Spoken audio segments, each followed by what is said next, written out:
আসসালামু আলাইকুম, নার্গিস মজিদ নিমা স্বাগত জানাচ্ছি এনটিভির মধ্যরাতের খবরে। ক্রাউন সিমেন্ট শিরোনাম দেখছিলেন, এবার পুরো খবর।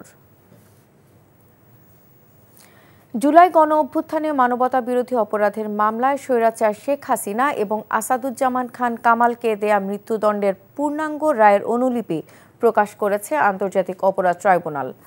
Chief prosecutor advocate Tajul Islam এনটিভিকে নিশ্চিত করে জানান, বৃহস্পতিবার আনুষ্ঠানিকভাবে ব্রিফিংয়ে প্রকাশিত রায়ের বিস্তারিত জানানো হবে। রায় প্রকাশের ৩০ দিনের মধ্যে মামলার আসামিদের আপিল করার সুযোগ রয়েছে। আসামি থেকে রাজসাক্ষী বনে যাওয়া সাবেক আইজিপি আবদুল্লাহ আল মামুনের আইনজীবী জায়েদ বিন আমজাদ রায়ের কপি পাওয়ার পর বিষয়টি নিশ্চিত করেছেন। এ মামলায় গত ১৭ নভেম্বর ট্রাইব্যুনাল ১-এর চেয়ারম্যান বিচারপতি গোলাম মুর্তজা মজুমদারের নেতৃত্বাধীন ৩ সদস্যের বিচারিক প্যানেল জুলাই আগস্টে ছাত্র জনতাকে হত্যার অভিযোগে মাস্টারমাইন্ড শেখ হাসিনা ও কামালকে মৃত্যুদণ্ড দেয়। রায় ট্রাইব্যুনাল বলেছেন, শেখ হাসিনা সহ ৩ আসামির অপরাধ সন্দেহাতীতভাবে প্রমাণিত হয়েছে। শেখ হাসিনাকে ফেরত চেয়ে দিল্লিকে লেখা চিঠির জবাব এখনও আসেনি বলে জানিয়েছেন পররাষ্ট্র উপদেষ্টা মোহাম্মদ তৌহিদ হোসেন। বুধবার দুপুরে পররাষ্ট্র মন্ত্রণালয়ের সাংবাদিকদের প্রশ্নের জবাবে তিনি একথা জানান। কোনো প্রক্রিয়ায় ভারতে চিঠি পাঠানো হয়েছে জানতে চাইলে পররাষ্ট্র উপদেষ্টা জানান, নোট ভার্বাল বাংলাদেশ মিশনের মাধ্যমে ভারতের পররাষ্ট্র মন্ত্রণালয়ে পাঠানো হয়েছে। কোনো উত্তর আসেনি এবং এত তাড়াতাড়ি উত্তর আশাও করেন না বলে মন্তব্য করেন তিনি। ভিন্ন এক প্রশ্নের জবাবে তিনি বলেন, আগামী নির্বাচন অন্তর্ভুক্তিমূলক করতে পশ্চিমাদের কোনো চাপে নেই পররাষ্ট্র মন্ত্রণালয়, আর নির্বাচনে ভারত পর্যবেক্ষক পাঠাতে চাইলে সেই সিদ্ধান্ত নেবে নির্বাচন কমিশন। আমরা বলেছি যে যেহেতু তাকে বিচারে দোষী সাব্যস্ত করা হয়েছে, কাজেই তাকে জেলে ফেরত দেওয়া। ওদের পররাষ্ট্র মন্ত্রণালয়ে দেওয়া হয়েছে, কোনো উত্তর আসেনি। এত তাড়াতাড়ি উত্তর আশাও করি না আমরা। আমি তো আগের চিঠিতে উত্তর পাইনি এখনো, কাজে এটা একেবারে কালকে আমাকে ওই 1 সপ্তাহের মধ্যে উত্তর দিয়ে দেবে এটা আমি প্রত্যাশা করি না। তবে আমরা আশা করি যে এটার উত্তর আমরা পাবো। আবার একই কথা, আমার উপর কোনো চাপ নেই। Thank you. লটারির মাধ্যমে ৬৪ জেলায় পুলিশ সুপার পদে পদায়ন দিয়ে প্রজ্ঞাপন জারি করেছে অন্তর্বর্তী সরকার। স্বরাষ্ট্র উপদেষ্টা অবসরপ্রাপ্ত লেফটেন্যান্ট জেনারেল জাহাঙ্গীর আলম চৌধুরী এই পদায়ন বিষয়ে বলেছেন, লটারির মাধ্যমে পদায়ন দেওয়া হলেও মেধাবী কর্মকর্তারা বাদ পড়েননি এবং একইভাবে লটারির মাধ্যমে থানার ভারপ্রাপ্ত কর্মকর্তাও নির্ধারণ করা হবে। নজরানা চৌধুরীর রিপোর্ট। ফেব্রুয়ারি মাসের প্রথমার্ধে জাতীয় নির্বাচনকে সামনে রেখে পুলিশ প্রশাসনকে ঢেলে সাজানোর কাজ শুরু করেছে স্বরাষ্ট্র মন্ত্রণালয়। এরই অংশ হিসেবে বুধবার ৬৪ জেলার পুলিশ সুপার পদে নতুন করে পদায়নের প্রজ্ঞাপন জারি করা হয়েছে। এসব কর্মকর্তাদের সবাইকে লটারির ভিত্তিতে বিভিন্ন জেলার আইনশৃঙ্খলা রক্ষার দায়িত্ব দেওয়া হয়েছে। যেইভাবে লটারি করার ওইভাবেই লটারি করেছি। এইটার ক্ষেত্রে আমরা 3টা ক্রাইটেরিয়া নির্ধারণ করছি: A category, B category, C category. এটা করা হয়েছে জেলার আয়তনের বেসিস না, আমরা ওই আইন শৃঙ্খলা পরিস্থিতির উপর নির্ভর করে এবং ওই জেলাগুলি নির্ধারণ করে তারপর আমরা এসপিদেরও ওইরকম করছি, কারে করে দিব লটারি করে, যারটা যেই জেলায় যার কপাল আসছে ওই জেলা ছে পড়ছে। কৃষি মন্ত্রণালয়ের বার্ষিক উন্নয়ন কর্মসূচি সংক্রান্ত বৈঠক শেষে কৃষি ও স্বরাষ্ট্র মন্ত্রণালয়ের দায়িত্বে থাকা উপদেষ্টা আরও বলেন, লটারির মাধ্যমে পদায়ন করা হলেও কোনো মেধাবী কর্মকর্তা বাদ পড়েনি। সার কারখানায় সরবরাহ করা গ্যাসের দাম বাড়ানো হলেও গ্রাহক পর্যায়ে সারের দাম অন্ততপক্ষে বর্তমান সরকারের সময়ে বাড়ানো হবে না বলেও জানান জাহাঙ্গীর আলম চৌধুরী। কৃষক যেন ন্যায্য মূল্যে সার পায়, এটার আমরা ব্যবস্থা করব। কোনো অবস্থায় আমাকে নির্ধারিত মূল্যের চেয়ে 1 পয়সাও যেন বেশি নিতে না পারে। গ্যাসের দাম বাড়াইছে, গ্যাসের দামের সাথে সারের দামের কোনো সম্পর্ক নেই। সারের দাম আগে যা ছিল এখনও তা আছে এবং ভবিষ্যতেও তা থাকবে, আমরা অন্তত যতদিন আছে। দেশে পেঁয়াজের যথেষ্ট মজুদ আছে উল্লেখ করে উপদেষ্টা বলেন, একটি কুচক্রী মহল কারসাজি করে পেঁয়াজের দাম বাড়ানোর চেষ্টা করেছে। নজরানা চৌধুরী, এনটিভি নিউজ, ঢাকা। পদোন্নতি পেয়ে 31 জন পুলিশ কর্মকর্তা উপপুলিশ মহাপরিদর্শক হয়েছেন। বুধবার এ প্রজ্ঞাপন জারি করা হয়েছে। এদের মধ্যে এন্টি টেরোরিজম ইউনিটের মোহাম্মদ শাহরিয়ার, পুলিশ সদর দপ্তরে আশিক সাইদ, ডিএমপিতে কর্মরত আনিসুর রহমান পদোন্নতি পেয়েছেন। এদিকে বিচার বিভাগে পদোন্নতি পেয়ে জেলা জজ হলেন 250 জন বিচারক। সুপ্রিম কোর্টের সঙ্গে পরামর্শক্রমে জুডিশিয়াল সার্ভিসের এসব বিচারককে পদোন্নতি দিয়ে আইন মন্ত্রণালয় প্রজ্ঞাপন জারি করেছে। পদোন্নতি পাওয়া জজদের দায়িত্বভার গ্রহণ করে আগামী 1 ডিসেম্বরের মধ্যে কর্মস্থলে যোগদানের জন্য অনুরোধ করা হয়েছে। বাংলাদেশের আগামী জাতীয় নির্বাচন অবাধ, সুষ্ঠু, গ্রহণযোগ্য এবং অংশগ্রহণমূলক হবে প্রত্যাশা করে ঢাকায় নিযুক্ত জার্মান রাষ্ট্রদূত রুডিগার লোটস বলেছেন, 2026 সালে সবচেয়ে বড় গণতান্ত্রিক নির্বাচন হবে বাংলাদেশে। রাজধানীর জাতীয় প্রেসক্লাবে কূটনৈতিক সংবাদদাতাদের সংগঠন diplomatic correspondents association Bangladesh DCAB আয়োজিত ডিক্যাব টকে জার্মান রাষ্ট্রদূত ডক্টর রুডিগার লোটস এমন কথা জানান। নির্বাচনে ভোটার উপস্থিতি বেশি হবে বলে আশা প্রকাশ করে তিনি বলেন, ভোটের ক্যাম্পেইন করার সময় যেন রাজনৈতিক সহিংসতা কম হয় সেদিকে লক্ষ্য রাখা প্রয়োজন। ক্ষমতার অপব্যবহার করায় শেখ হাসিনার উপযুক্ত বিচার হওয়া উচিত মন্তব্য করে জার্মান রাষ্ট্রদূত বলেন, তবে বিচার হিসেবে মৃত্যুদণ্ডকে সমর্থন করে না ইউরোপ। বাংলাদেশি শিক্ষার্থীদের ভিসা বাতিলের পেছনে প্রধান কারণ ভুয়া নথিপত্র বলেও জানান তিনি। ক্ষমতার অপব্যবহারের বিচার হওয়া উচিত, তবে আমরা মৃত্যুদণ্ড সমর্থন করি না। ইউরোপীয় ইউনিয়নের সদস্যরা নীতিগতভাবে মৃত্যুদণ্ড বিরোধী। বাংলাদেশের নির্বাচন অবাধ, সুষ্ঠু, গ্রহণযোগ্য এবং অংশগ্রহণমূলক হবে বলে আমাদের প্রত্যাশা। সেই সঙ্গে ভোটার উপস্থিতি বেশি হবে বলেও আমরা আশা করি।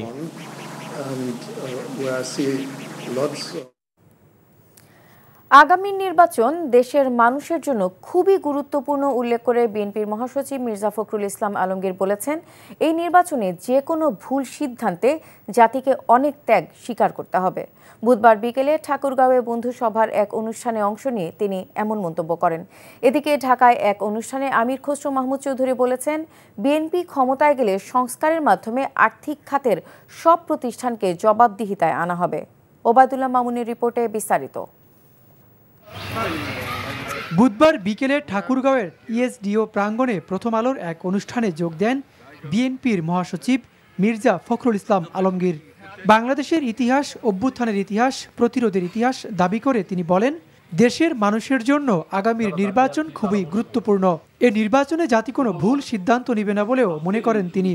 এই নির্বাচনটা বাংলাদেশের মানুষের জন্য অত্যন্ত গুরুত্বপূর্ণ, বাংলাদেশের ভবিষ্যতের জন্য গুরুত্বপূর্ণ, বাংলাদেশের গণতন্ত্রের জন্য গুরুত্বপূর্ণ।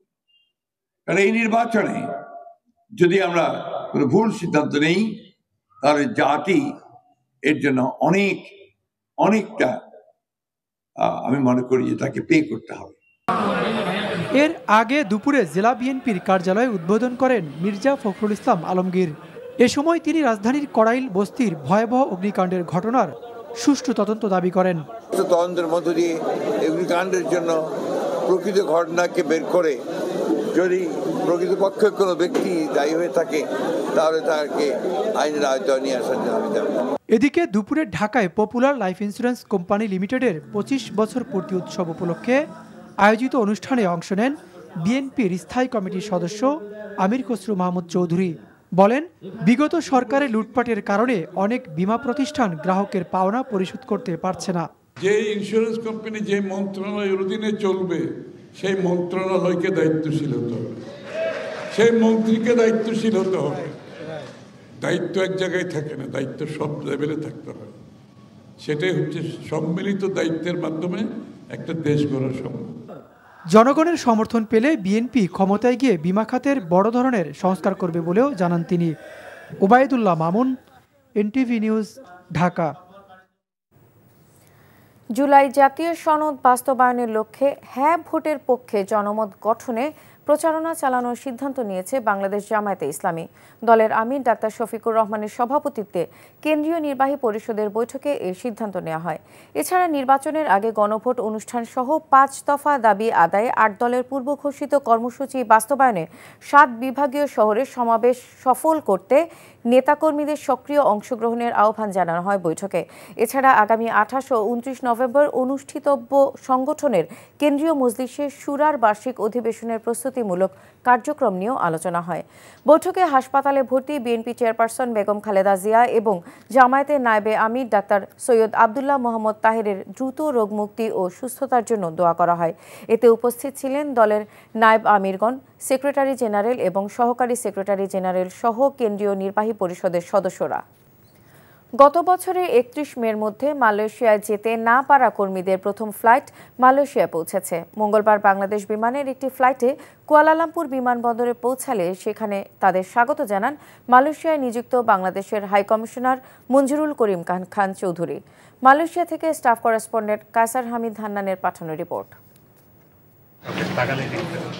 দীর্ঘ অনিশ্চয়তা ও অপেক্ষার পর অবশেষে মালয়েশিয়ায় পৌঁছেছেন আটকে থাকা বাংলাদেশি কর্মীরা। প্রথম ধাপে মঙ্গলবার বাংলাদেশ বিমানের একটি বিশেষ ফ্লাইটে প্রাথমিকভাবে ৬০ জন কর্মী কুয়ালালামপুর আন্তর্জাতিক বিমানবন্দরে পৌঁছায়। বোয়াসেলের মাধ্যমে আসা এই কর্মীরা মালয়েশিয়ায় পৌঁছে ধন্যবাদ জানান অন্তর্বর্তী সরকারকে। আমাদের প্রধান উপদেষ্টা সাহেব, তারপরে আমাদের আসিফ নজরুল স্যার, ইনাদের মাধ্যমে কাজটি আমরা জানতে পারি যে আমাদের নিয়ে যাওয়ার প্রসেসটি শুরু করতে যাচ্ছে বোয়েসেল। তো তারপর থেকে বোয়েসেলের যা ঊর্ধ্বতন কর্মকর্তা কর্মচারী যারা আছেন তারা আসলে অক্লান্ত পরিশ্রম করেছেন আমাদের জন্য। আমাদের স্যালারি হচ্ছে ১৭০০ আরএমআর রিঙ্গিত। তো আমরা যদি ওভারটাইম বা ওটি করি তাহলে ১.৫ গুণ, আর যদি আমরা অফডে যেমন রবিবারে অফডে যদি করে ২ গুণ। আর মালয়েশিয়ার সময় অনুযায়ী যদি কোনো সরকারি ছুটির দিন থাকে ওই দিন যদি আমরা ডিউটি করি তাহলে আমাদের ৩ গুণ। মধ্যরাতে বিমানবন্দরে তাদেরকে স্বাগত জানাতে উপস্থিত ছিলেন কুয়ালালামপুরে নিযুক্ত বাংলাদেশের high commissioner, deputy high commissioner ও লেবার কাউন্সিলর। দুদেশের সরকারের আন্তরিকতায় জটিলতা কাটিয়ে কর্মীরা আসতে পারায় মালয়েশিয়া সরকারকে ধন্যবাদ জানান হাই কমিশনার মঞ্জুরুল করিম খান চৌধুরী। ২৪-এ যে প্রায় ৮,০০০-এর মতো শ্রমিক আটকা পড়েছিল, যারা আসতে পারেনি, তাদের মালয়েশিয়ায় পুনরায় তাদের কর্মসংস্থানের ব্যবস্থার উদ্যোগ নিয়েছিল বর্তমান সরকার। সেটার একটা সফল পরিসমাপ্তি মনে হচ্ছে যে প্রথম ব্যাচ আজকে আসতে পেরেছে। আমরা আশা করি এই শ্রমিকরা তাদের উপযুক্ত চাকরি এখানে পাবে, যে চাকরির জন্য তারা এসেছে। কনস্ট্রাকশন লেবার এক্সচেঞ্জ বারহাত ক্লাবের তত্ত্বাবধানে ৪টি ভিন্ন প্রতিষ্ঠানে কাজ করবে এসব কর্মীরা। Shahadat Shawon, NTV international desk. শীতের আগমনী বার্তা আর উৎসবের আমেজে দেশব্যাপী শুরু হলো সুপার ব্র্যান্ড ওয়ালটনের ডিজিটাল ক্যাম্পেইন সিজন ২৩। বরাবরের মতোই ক্রেতাদের জন্য রয়েছে বিশেষ চমক। সম্প্রতি রাজধানীতে ওয়ালটন কর্পোরেট অফিসে ক্যাম্পেইনের উদ্বোধন করেন ওয়ালটন ফ্রিজের ব্র্যান্ড অ্যাম্বাসেডর চিত্রনায়িকা বিদ্যা সিনহা মিম। এ সময় ওয়ালটন প্লাজার এমডি মোহাম্মদ রায়হান সহ অন্যরা উপস্থিত ছিলেন। ক্যাম্পেইনের আওতায় অফারের দেশের যে কোনো ওয়ালটন প্লাজা পরিবেশক শোরুম ও অনলাইন সেলস প্ল্যাটফর্ম ই প্লাজা থেকে যে কোনো মডেলের ফ্রিজ, টিভি সহ বিভিন্ন পণ্য কিনে ক্রেতারা পেতে পারেন ওয়ালটনের বিভিন্ন পণ্য ফ্রি। এছাড়াও প্রত্যেক ক্রেতার জন্য রয়েছে নিশ্চিত উপহার। গতকাল থেকে শুরু হওয়া এসব সুবিধা থাকছে আগামী বছরের ২৫ জানুয়ারি পর্যন্ত।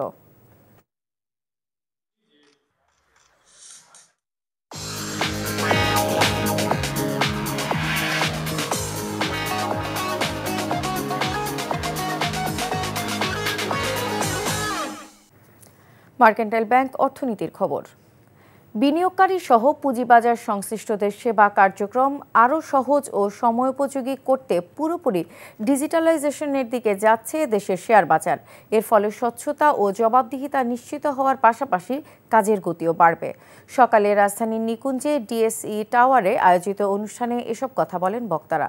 এ সময় অনলাইনের স্মার্ট সাবমিশন সিস্টেম সহ ডিজিটাল প্ল্যাটফর্মের ব্যবহার নিয়ে আলোকপাত করেন তারা। সংশ্লিষ্টরা বলেন, ডিজিটালাইজেশনের ফলে একদিকে যেমন ডেটাবেস প্রয়োজনীয় সব তথ্য পাওয়া যাবে, তেমনি ডেটা কালেকশনের মাধ্যমে তথ্যগত সুরক্ষা নিশ্চিত হবে। বিশ্বের সাথে তাল মিলিয়ে প্রতিযোগিতায় টিকে থাকতে প্রযুক্তিগত উৎকর্ষের ব্যবহার আরও বাড়ানোর তাগিদ দেন ডিএসই চেয়ারম্যান মমিনুল ইসলাম। আর ভবিষ্যতে পেপারলেস শেয়ার বাজার গঠন ও একটি সমৃদ্ধ তথ্য ভাণ্ডার তৈরিতে দেশের পুঁজিবাজারের নিয়ন্ত্রক সংস্থা কাজ করছে বলে জানান বিএসইসির কমিশনার মোহাম্মদ সাইফুদ্দিন। এই ছিল মধ্যরাতের খবরে। এই খবরের ভিডিও সহ আপডেট জানতে ভিজিট করুন এনটিভি অনলাইন www.ntvbd.com। এছাড়াও এনটিভির জনপ্রিয় সব অনুষ্ঠান ও খবরের আপডেট জানতে ভিজিট করুন আমাদের ইউটিউব ও ভেরিফাইড ফেসবুক পেজে। ধন্যবাদ সবাইকে।